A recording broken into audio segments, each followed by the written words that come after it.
Hello friend, good morning. मैं Amarendra satire class channel पर आप सभी का स्वागत करता हूँ। दोस्त, आज मैं आप लोग के बीच एक 5 नंबर का अति महत्वपूर्ण टॉपिक लेकर आया हूँ। दोस्त, इसी पर हम डिस्कस करेंगे। ये टॉपिक ऑलरेडी हमने इसके पिछले वीडियो में यानी यंग डबल स्लिट एक्सपेरिमेंट से जो फ्रिंज चौड़ाई के लिए व्यंजक लाया था, यानी उसी के आधार पर यहाँ पर भी आपको फ्रिंज चौड़ाई न निकाल के आपको तरंगदैर्ध्य वेवलेंथ का मान निकाले कर है कि वेवलेंथ का मान क्या होगा। और यह एक प्रकार का प्रयोग है, बहुत इजी वे में ये समझ में आएगा, बट आप प्रायोगिक समझ लेंगे तब। तो सबसे पहले क्वेश्चन को एक बार यानी यहाँ से डिफाइन कर देते हैं। क्वेश्चन ऐसे कह रहा है कि फ्रेनेल के द्विक प्रिज्म, ठीक है, फ्रेनेल के द्विक प्रिज्म यानी Fresnel by prism and determinant of wavelength of monochromatic light. इसका मतलब हो गया कि यहाँ से फ्रेनेल का द्विक प्रिज्म के आधार पर वेवलेंथ मतलब तरंगदैर्ध्य मोनोक्रोमैटिक लाइट एक वर्णीय प्रकाश का यानी एक वर्णीय प्रकाश का तरंगदैर्ध्य के लिए व्यंजक प्राप्त करें। एक बार फिर से बोल रहे हैं, फ्रेनेल के आधार पर, फ्रेनेल वैज्ञानिक का नाम है, यानी इन्होंने प्रयोग के आधार पर बताए थे। फ्रेनेल के आधार पर फ्रेनेल के द्विक प्रिज्म के आधार पर एक वर्णीय प्रकाश का मोनोक्रोमैटिक लाइट एक वर्णीय प्रकाश का तरंगदैर्ध्य के लिए व्यंजक प्राप्त करें या इसी का निर्धारण करें, यानी तरंगदैर्ध्य का निर्धारित करें, यानी लैम्डा का मान क्या होता है इसी के बारे में आपको व्यंजक प्राप्त करना। मतलब आपका क्वेश्चन यही दिया हुआ रहेगा कि फ्रेनेल के द्विक प्रिज्म के आधार पर प्रकाश के तरंगदैर्ध्य का निर्धारित करें, प्रकाश के तरंगदैर्ध्य का निर्धारित करें, तरंगदैर्ध्य का व्यंजक प्राप्त करें। ये ऑलरेडी क्वेश्चन अति महत्वपूर्ण है। 5 नंबर का क्वेश्चन आपको एग्जामिनेशन में सत्यापन करने वाले में ही देता है। और ऑलरेडी ये क्वेश्चन 18 में क्वेश्चन आया हुआ है, 2018 में ये क्वेश्चन पूछा हुआ है कि यही सेम क्वेश्चन है कि फ्रेनेल का द्विक प्रिज्म। तो सबसे पहले दोस्त ये समझेंगे कि फ्रेनेल का द्विक प्रिज्म होता क्या है। तो फ्रेनेल नामक वैज्ञानिक ने बहुत पतली दो प्रिज्म लेते हैं, यानी बहुत पतली दो प्रिज्म लेते हैं। एक प्रिज्म यहाँ पर देखें, ऐसा बहुत पतला दो प्रिज्म है, यानी एक प्रिज्म ऊपर ये वाला हो गया, पहला प्रिज्म हो गया, और यहाँ से ऐसे मिला दिए ये वाला दूसरा प्रिज्म हो गया, यानी इस रूप में ये वाला दूसरा प्रिज्म हो गया। दो प्रिज्म है, ऊपर में पहला प्रिज्म है, यहाँ पर देखें ऑलरेडी हम दिखाना चाहते हैं, यानी किसी अदर पेन से इस रूप में है, ये वाला पहला प्रिज्म हो गया, ठीक है, ये पहला प्रिज्म हो गया। और इसके नीचे जो है दूसरा प्रिज्म है, इसे कहते हैं द्विक प्रिज्म, मतलब दोनों प्रिज्म एक दूसरे से सटा हुआ हो, उसका बेस है पहला प्रिज्म का बेस दूसरे प्रिज्म का बेस दूसरे में सटा हो, पहला प्रिज्म दूसरा प्रिज्म इस रूप में सटा हुआ हो, यानी इस प्रकार के यदि प्रिज्म है तो इसे कहते हैं फ्रेनेल का द्विक प्रिज्म। इसका नाम है फ्रेनेल का द्विक प्रिज्म। एक प्रिज्म ऊपर में, एक प्रिज्म नीचे में है। अब यहाँ पर ऊपर वाला प्रिज्म है वो 1 डिग्री, यहाँ पर भी 1 डिग्री, ये टोटल है 180 डिग्री। तो ये वाला कितना था, 2 डिग्री घटाओ तो 178 डिग्री। यदि बाई चांस ऑब्जेक्टिव में आएगा कि फ्रेनेल के द्विक प्रिज्म में इस कोण का मान कितना होता है जी, तो राइट आंसर बताना 178। क्यों? 1 डिग्री 2 डिग्री, यानी इसमें ऑलरेडी 1 डिग्री होता है। प्रिज्म कोण का मान अल्प होती है, वो 1 डिग्री होता है। तो 1 डिग्री 2 डिग्री और 2 डिग्री, इसका मान तो ये मतलब त्रिभुज है, और त्रिभुज का तीनों कोण 180, तो 180 में से 2 हट गया 178 डिग्री, तो इस कोण की वैल्यू होती है 178 डिग्री का मान होता है। तो इस प्रकार का तो ये हम सबसे पहले समझा दें कि द्विक प्रिज्म क्या होता है। तो यह आपका द्विक प्रिज्म हो गया, एक प्रिज्म ऊपर है और एक प्रिज्म नीचे, एक द्विक प्रिज्म हो गया। तो फ्रेनेल नामक वैज्ञानिक ने सबसे पहले एक द्विक प्रिज्म का निर्माण करते हैं, तो इन्होंने प्रायोगिक प्रैक्टिकली है, तो यह एक प्रकार का द्विक प्रिज्म लगा दिए, ये द्विक प्रिज्म हो गया। इसके बाएं साइड में इसके जस्ट सामने, ठीक है, यहाँ पर मोटा मोटी मान लो इस बिंदु पर इसके बाएं साइड में ए दूरी पर यहाँ एक सोर्स होता है, प्रकाशीय सोर्स है, एक वर्णिक का मतलब हुआ मोनोक्रोमैटिक लाइट, एक वर्णिक, लाल तो लाल, हरा तो हरा, कोई एक कलर का लाइट होना चाहिए तब ये पीरियड कली होता है, अन्यथा पीरियड कली नहीं होगा। मोनोक्रोमैटिक लाइट है, यहाँ पर एक सोर्स हो गया, ये सोर्स है, लाइट सोर्स है, यहाँ से लाइट निकलती है, लाइट निकलकर इस बिंदु पर पड़ती है, लाइट निकलकर इस बिंदु पर पड़ती है, यहाँ पर जाती है, लाइट निकलकर यहाँ पर जाती है, इस रूप में इस बिंदु पर जाती है, ऐसा मान लो, यहाँ से निकलकर यहाँ पर गई, लाइट निकलकर यहाँ पर जाती है, इस रूप में लाइट पूरे सरफेस में पड़ता है, लाइट निकलती है। तो ये लाइट होता क्या है, ये बहुत पतला कोण है, तो जस्ट लाइक उत्तर लेंस जैसा काम करता है। अब आप ही बताएं, यदि उत्तर लेंस है, फोकस पर सोर्स है, तो सब प्रकाश को क्या करेगा, तो मुखज के समानांतर लेके चल जाएगा। मुखज के समानांतर मतलब ये जो बहुत पतला द्विक प्रिज्म है, जस्ट लाइक उत्तर लेंस जैसा व्यवहार करता है, ये वाला काम करेगा कैसा, तो उत्तर लेंस जैसा। और उत्तर लेंस जैसा व्यवहार करने के कारण ये सब लाइट को पैरेलल लेकर चल जाती है, जितनी भी लाइट है सब लाइट को पैरेलल लेके जाएगी। तो यहाँ पर देखें आगे चल के एक स्क्रीन लगाया गया है, तो यहाँ पर देखें एक स्क्रीन रख दिया गया है, तो यहाँ पर स्क्रीन है, यानी इस पॉइंट पर देखें स्क्रीन लिख दिए। अब क्या करेगा, पैरेलल कर देगा सबको। तो यहाँ पर देखें एक किरण को तो पैरेलल कर दिया, एक किरण पैरेलल हो गया और एक किरण भी पैरेलल हो गई, और जो बीच से आ रही थी वो किरण पैरेलल हो गया।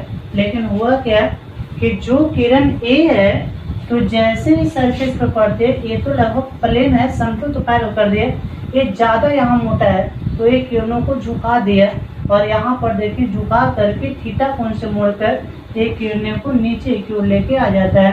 तो यहाँ पर देखिए बीच से यह स्क्रीन बड़ा सा स्क्रीन है, यानी यहाँ से देखें इस रूप में किरणों को ऐसे लेकर चलाता है, यानी इस रूप में किरणों को नीचे लेके चला गया। अब यहाँ पर कोण कितना है, थीटा, और जो यहाँ पर किरण पड़ रही है, इस किरण को ऊपर लेके चला गया, यहाँ पर भी इसकी झुकाव कितना है, तो आंसर बताएंगे थीटा। दोनों जगह पर किरणों का झुकाव कितना, तो हुआ क्या, बीच में इतना जो एरिया है वह यानी ब्राइट बन गया, डार्क बनेगा इधर, ए साइड डार्क, बीच में जो इतना एरिया है, इस एरिया में जो लाइट फैली है वह ब्राइट बना देता है। तो यहाँ से देखें आपको, यहाँ से यानी सबको मिला देते हैं इस रूप में ऐसे, यानी इस एरिया को जिस एरिया में ब्राइट बनाता है वह एरिया को ऑलरेडी हम दिखा रहे हैं। तो यहाँ पर देखें इतना जो एरिया है, यानी ये वाला जितना एरिया है दिखाएं आपको, ये सारा एरिया ब्राइट बना दिया। यहाँ पर देखें इतना एरिया को ब्राइट कर दिया, ऐसा कर दिया, यानी यह एक प्रैक्टिकली देखा गया। तो इस रूप में हुआ, यहाँ से यहाँ तक जो डिस्टेंस था, ये डिस्टेंस को ए से डिनोट किया गया था। यहाँ से जो डिस्टेंस था, सोर्स से लेके द्विप्रिज्म तक का डिस्टेंस था, तो एक डिस्टेंस को स्मॉल ए से, और यहाँ से यहाँ तक डिस्टेंस था, ये दूरी को स्मॉल बी से डिनोट किया गया था।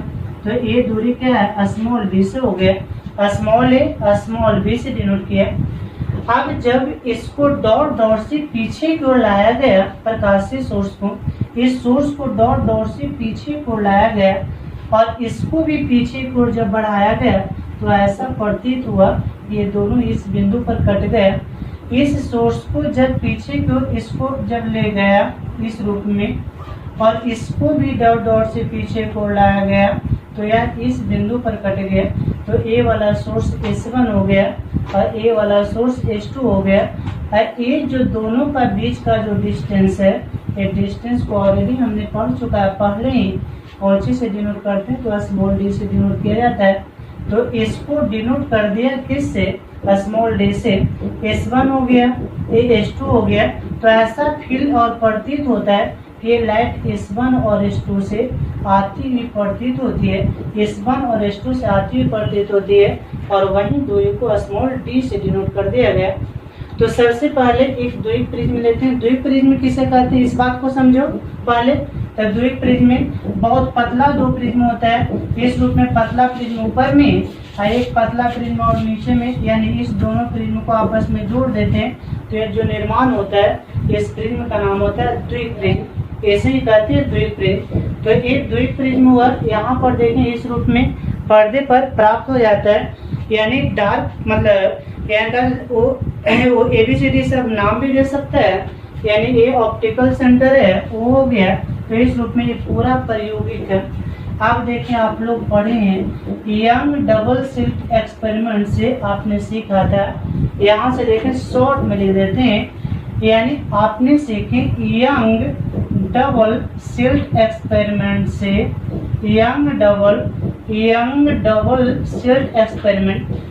डबल स्लिट एक्सपेरिमेंट से आपने सीखा कि बीटा बराबर होता है कैपिटल डी बटा स्मॉल डी इंटू लैम्डा। पढ़ाए थे बीटा बराबर capital D into small D, capital D बटा स्मॉल डी इंटू लैम्डा। तो लैम्डा बराबर क्या होगा, लैम्डा का ही तो मान निकालना था ना।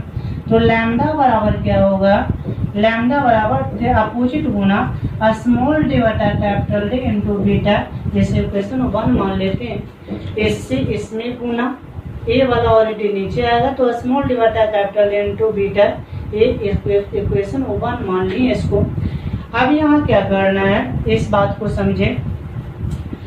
सबसे पहले ये क्या है, तो सबसे लैम्डा क्या है, तो लैम्डा लिख देते हैं। जहाँ लैम्डा क्या है तो यहाँ पर लिख देते हैं, जहाँ लैम्डा एक वर्णी प्रकाश का तरंग दैर्ध्य है, ठीक है, एक वर्णी प्रकाश का तरंग दैर्ध्य है। स्मॉल डी क्या है, तो दोनों स्रोत इसमें दोनों स्रोत हुआ ना, इसमें दोनों स्रोत के बीच की दूरी हो गया, दोनों स्रोत के बीच की दूरी। कैपिटल डी क्या हुआ, तो स्रोत से कैपिटल डी क्या है, तो यहाँ पर स्रोत से स्क्रीन तक की दूरी SCREE, स्क्रीन तक की दूरी हो गया, स्क्रीन तक की दूरी कैपिटल डी है। अब देखिए यहाँ से यहाँ तक कैपिटल डी स्क्रीन, सोर्स से स्क्रीन तक की दूरी, तो यहाँ से यहाँ तक टोटल दूरी तो क्या हो सकता है, तो कैपिटल डी बराबर A प्लस बी लिख सकते हैं। कैपिटल डी बराबर A प्लस बी हो सकता है, तो कैपिटल डी बराबर A प्लस बी लिख दें। कैपिटल डी बराबर A plus B, capital D बराबर A प्लस बी हो गया। तो यहाँ पर कैपिटल डी का मान A प्लस बी के बराबर हो गया। अब इसके बाद आगे चलना है आपको, आगे क्या दिखाते हैं जो समझे। यहाँ पर देखें D दूरी है, यहाँ पर देखें यहाँ से यहाँ A है, तो अब ये समझो कि D के मान घटेगा, ठीक है, D के मान घटेगा। तो जब D के मान सपोर्टेड घटाएंगे तो ये थीटा का मान भी ऑलरेडी घटना चाहिए, ठीक है, ये थीटा के मान घटना चाहिए, थीटा प्लस थीटा 2 थीटा, मतलब ये थीटा निर्भर किस पर करता है, D पर करता है। ये थीटा का मान निर्भर किस पर करता है, D पर। एक ऐसे यहाँ पर दूरी ये 2 थीटा है। अब इसको क्या कर दो, छोटा कर दो, तो इसको ऐसे लेके चल जाओ, इसको ऐसे लेके, यहाँ पर देखो छोटा हो गया, तो ये दूरी तो कम गया। मतलब ये D का मान किस पर निर्भर करता है, तो थीटा पर निर्भर करता है। अतः आप कह सकते हैं कि D समानुपाती 2 थीटा, D समानुपाती 2 थीटा, तो D बराबर कितना, तो D बराबर समानुपाती आता है नियतांक A का मान में कोई चेंज नहीं होगा, A फिक्स दूरी है वही रहेगा। तो यहाँ पर A इंटू 2 थीटा, ये कौची का मान आया, स्मॉल d का मान आ गया। स्मॉल d का मान कितना आया, तो यहाँ पर देखें स्मॉल d बराबर A इंटू 2 थीटा। अब यहाँ पर क्या करना है, यानी एक पढ़ाए थे प्रिज्म में विचलन कोण डेल्टा m बराबर प्रिज्म कोण, तो प्रिज्म कोण मानो अल्फा है, ए भी अल्फा है, तो प्रिज्म कोण अल्फा हो तो डेल्टा m बराबर विचलन कितना थीटा है, तो थीटा बराबर विचलन बराबर फॉर्मूला एक होता है, ऐसे डेल्टा m बराबर होता है a इंटू n माइनस 1। तो यहाँ पर इसके जगह पर थीटा और a के जगह पर अल्फा और n माइनस 1, थीटा का मान अब इसमें पुट कर दो थीटा की जगह पर। तो स्मॉल d बराबर कितना आएगा, यहाँ पर लिख देना है, थीटा की जगह पर वैल्यू रख, यहाँ सॉरी यानी थीटा की जगह पर मान रख देना। एक मानो, एरा समीकरण 2 मान लो, समीकरण 2 में थीटा का मान रखने पर समीकरण दो में थीटा का मान रखेंगे तो क्या आएगा, स्मॉल डी बराबर a इंटू 2 थीटा के यहाँ पर अल्फा इंटू n-1 हो गया, n-1, तो ये डी का मान आ गया। और इसका मान समीकरण 1 में रखो, कैपिटल डी और स्मॉल डी का मान, तो समीकरण लिख देते हैं कितना में, 1 में। समीकरण 1 में क्या करेंगे, यानी स्मॉल डी तथा कैपिटल डी का मान रखने पर वैल्यू रख देना है, वैल्यू रख देंगे तो बताओ लैम्डा बराबर क्या आ गया। तो लैम्डा बराबर आपका आया स्मॉल डी बटा कैपिटल डी, लैम्डा बराबर स्मॉल डी बटा कैपिटल डी, लैम्डा का मान आएगा, यानी यहाँ पर देखिए ऊपर में ले देते हैं आपको, यानी यहाँ पर 1 में वैल्यू रख देते हैं, तो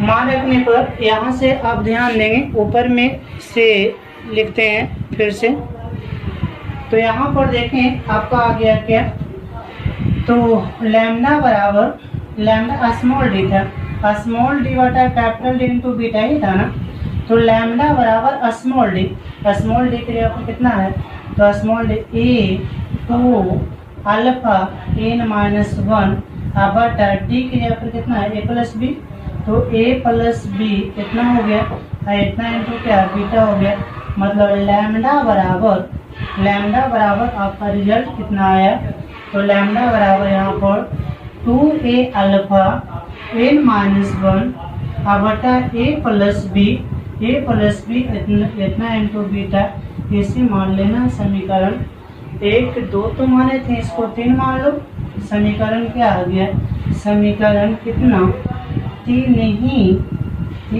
एक वर्णी सो कहते हैं मोनोक्रोमैटिक लाइट, एक वर्णी प्रकाश के तरंग दैर्ध्य के लिए व्यंजक है, ये आपका सत्यापन हुआ। यही सवाल आपको आते हैं 5 मार्क्स के सवाल में, 5 नंबर में, एक वर्णी प्रकाश के तरंग दैर्ध्य के लिए व्यंजक प्राप्त करें। इस वीडियो को 1-2 बार अच्छी तरह से देखेंगे, आशा करते हैं आपको समझ में आएगा। बहुत ईजी है, बस ये पिक्चर को समझना है, पिक्चर बन गया ऑटोमेटिक बन गया, पिक्चर के आधार पर तो टोटल है।